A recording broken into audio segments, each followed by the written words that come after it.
College ছাত্রের মতো মনে হয় না? ও কি করে ওখানে?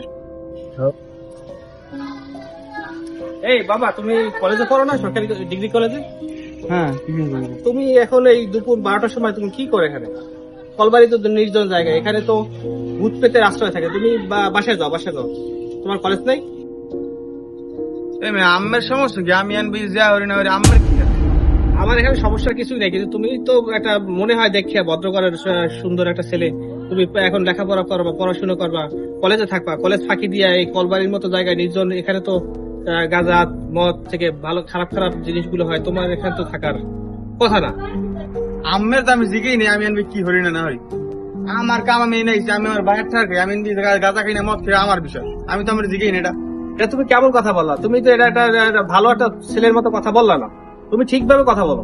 তোমার আমি ভালোর জন্য জিনিসটা বললাম, তুমি সেখানে কি কিরকম কথা বলো? উচ্চবাস্য কথা বলো, মুরব্বীদের সম্মান করা বোঝো না।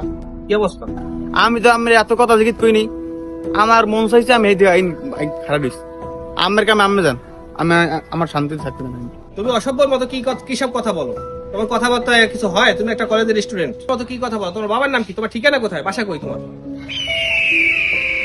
বাবার নাম কই রয়েছেন রে ভাই? আমের তো খাই দিম রে। আমার নাম কিরা? তুমি কে? আমি জানি নাম কিরা? আমি চিতে পারল লোক। আমার তুরিতে উড়িলাম তুরিতে। তুমি কোন চিতে বাইর লোক? যাও নিয়ে আসো তোমার চিতে বাইরে। আমের বিপদ আমের টানি আনছেন। আমের তাই 1 সেকেন্ড লাগবে না উড়িয়ে দিতে, কারণ 1 মিনিট কারণ ভাই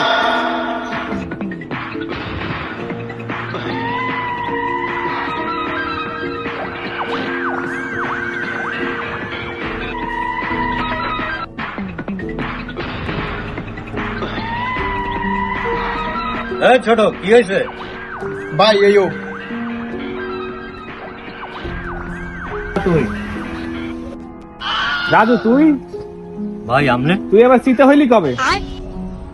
ছোট এদিকে ভাই কোন তুই কেন লাগে বেদবি করছ? তুই এর চেনো? এর জীবন ইতিহাস তুই জানো? উনি কিটা ভাই? হ্যাঁ সামরা, তুই বড় ভাইরে চেনো? মোরা একসাথে আগে থাকতাম। হে কিন্তু ভালো হয়ে গেছে, মোরা এখনো ভালো হইতে নিয়ে মগর লেহা আছে এখনো ভালো হয় নাই। হে কত সুন্দর ভালো হয়ে গেছে, নামাজ রোজা করে 5 ওয়াক্ত। আর তুই হেল লাগে বেদবি করছ? আয় আয় পাও ধরি মাপসা হপালে।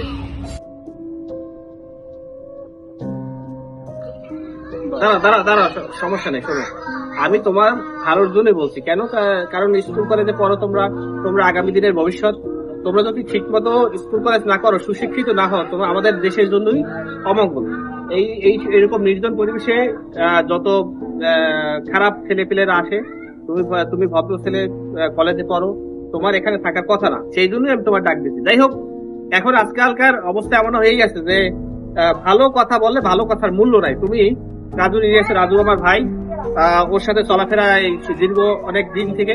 যাই হোক, তোমরা এখন এই সংশোধিত হও, তোমরা ভালো হও এবং দেশের মুখ উজ্জ্বল করো। দেশের ভবিষ্যৎকে উজ্জ্বল করবে তো তোমরাই। তোমরা যদি এরকম এই নির্জন পরিবেশে একাকিত্ব বা বন্ধু বান্ধবের সাথে খারাপ আড্ডায় সময় নষ্ট করো, সেটা তো তোমাদের কাছে কাম্য না। যাই হোক, তোমরা এখন থেকে ঠিকভাবে করবা, লেখাপড়া করবা। ভাই আমার ভুলে গেছে ভাই, মাফ করে দিন ভাই। যাই হোক, ঠিক আছে, সমস্যা নাই। তোমরা যাও এখন থেকে ভালোভাবে। এই নির্জন পরিবেশে আর আসবে না। যাও, ঠিক আছে। হ্যাঁ সামরা। এভাবেই কমে যাচ্ছে মুরব্বীদের সম্মান। তাই আসুন সবাই মুরব্বীদের শ্রদ্ধা করি ও সুন্দর একটা বাংলাদেশ গড়ি। ধন্যবাদ।